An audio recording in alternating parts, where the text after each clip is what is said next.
नमस्कार साथियों। आज हम लोग बात करेंगे शैक्षिक संगठन एवं प्रबंध के बारे में, जो आपका फर्स्ट सेम का पेपर है।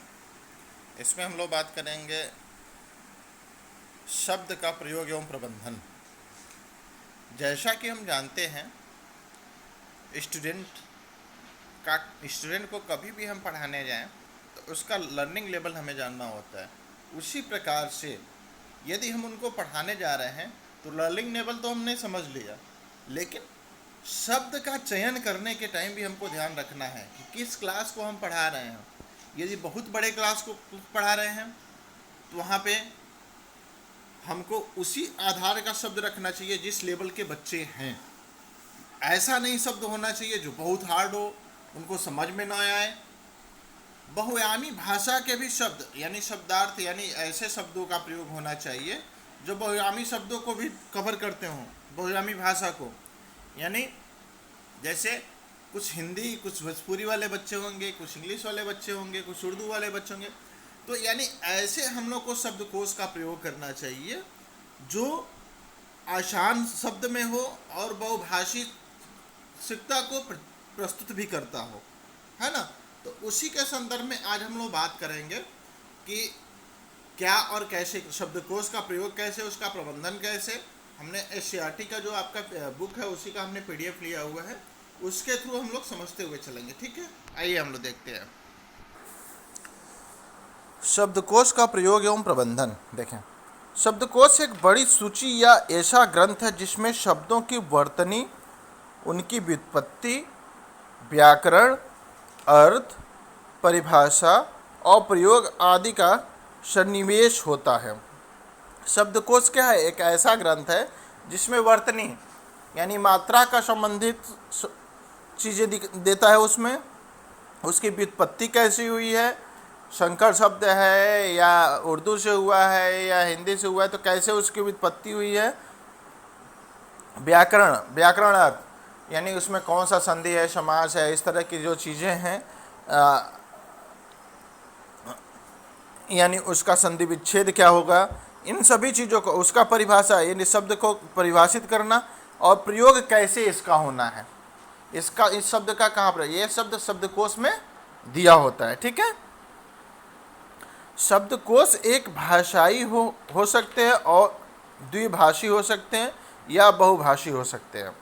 शब्दकोश एक भाषाई, आप लोगों ने देखा होगा इंग्लिश से इंग्लिश डिक्शनरी, हिंदी से हिंदी डिक्शनरी, हिंदी से इंग्लिश डिक्शनरी, इंग्लिश से हिंदी यानी द्विभाषी इंग्लिश से हिंदी डिक्शनरी या इंग्लिश से हिंदी डिक्शनरी, या बहुभाषी यानी उसमें बहुत से भाषाओं का समावेश यानी उसमें इंग्लिश, हिंदी, उर्दू, तमिल, जो भी इस तरह के लैंग्वेज हैं उन सभी से संबंधित भी आपने डिक्शनरी देखा होगा।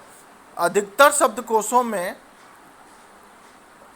शब्दकोशों में शब्दों के उच्चारण के लिए व्यवस्था होती है।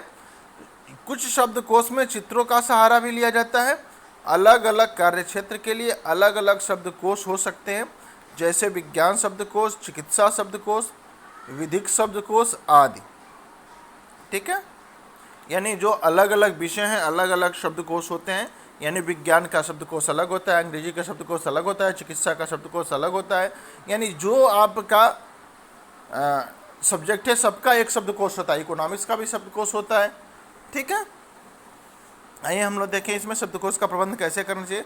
शिक्षण अधिगम प्रक्रिया में शब्दकोश की महत्वपूर्ण भूमिका होती है।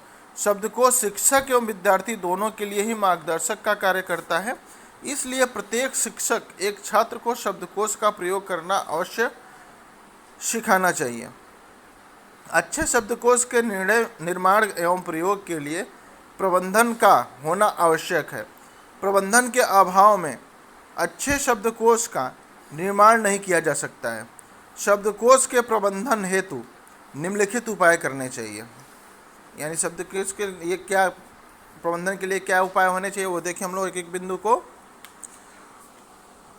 शब्दकोश का स्वरूप बालकों के कक्षा स्तर एवं मानसिक स्तर के अनुरूप होना चाहिए, जिससे कि वह उचित प्रकार से शब्दकोश का प्रयोग करना सीख सके तथा लाभ प्राप्त कर सके।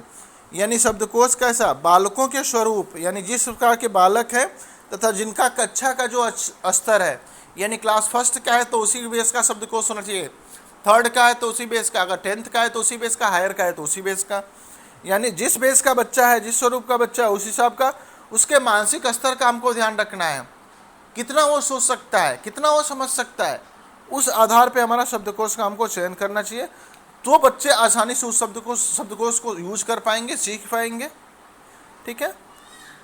सेकेंड जो है, शब्दकोश में पाठ्य वस्तु के शब्दों को समाहित करते हुए अन्य शब्दों को भी स्थान मिलना चाहिए जो कि व्यवहारिक रूप में प्रयुक्त होते हैं। शब्दकोश में पाठ्य वस्तु के शब्दों को समाहित करते हुए अन्य सामान्य शब्दों को भी स्थान मिलना चाहिए जो व्यवहारिक रूप में प्रयुक्त होते हैं। शब्दकोश में जैसे अक्सर यह होता है कि पाठ्य पुस्तक से संबंधित चीज़ों को ही शामिल किया जाता है। ठीक है, पाठ्य पुस्तक से संबंधित ही शामिल किया जाता है, लेकिन उसको धीरे धीरे क्या, उसमें अन्य जो व्यवहारिक यानी बहुत से व्यवहारिक शब्द हैं उसको भी उसमें शामिल करना चाहिए, जिससे बच्चे उसको और भी अच्छे से समझ सकें, एक अच्छी उनकी अंडरस्टैंडिंग बन सके। शब्द को नेक्स्ट जो है, शब्दकोश की छपाई एवं कागज उत्तम होना चाहिए क्योंकि शब्दकोश अस्थायी होता है तथा अधिक समय तक छात्रों के प्रयोग में रहता है। शब्दकोश की छपाई यानी उसका प्रिंटिंग अच्छा होना चाहिए और कागज़ अच्छा होना चाहिए क्योंकि वो लंबे समय तक रखना होता है शब्दकोश को।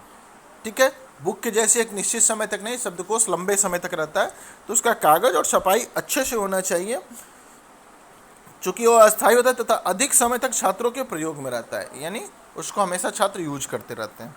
नेक्स्ट जो है, शब्दकोश में किसी प्रकार की त्रुटि नहीं होनी चाहिए क्योंकि शब्दकोश का प्रमाण के रूप में स्वीकार किया जाता है, यानी शब्दकोश में किसी प्रकार की त्रुटि नहीं होनी चाहिए, यानी किसी प्रकार की गलती नहीं होनी चाहिए। ठीक है, इसलिए प्रत्येक वर्ष शब्दकोश की समीक्षा होनी चाहिए। देखिए, हमेशा जैसे ऑक्सफोर्ड की आपने डिक्शनरी देखी होगी, हमेशा नए नए इंग्लिश के वर्ड जुड़ते रहते हैं, वैसे हिंदी में भी नए नए शब्द जुड़ते रहते हैं, है ना, या हर भाषा के नए नए शब्द जुड़ते रहते हैं, तो उसकी समीक्षा होनी चाहिए, क्या शब्दों में परिवर्तन होना चाहिए, क्या नहीं। शब्दकोश में समय समय पर संशोधन करते हुए नवीन शब्दों का समावेश करना चाहिए जिससे उसकी व्यापकता में वृद्धि हो सके, यानी शब्दकोश में नए नए शब्दों का हमेशा समावेश होना चाहिए जिससे उनकी व्यापकता में यानी उस डिक्शनरी में और चीज़ों में यानी और अच्छी चीज़ें जुड़ सकें। ठीक है, थैंक यू।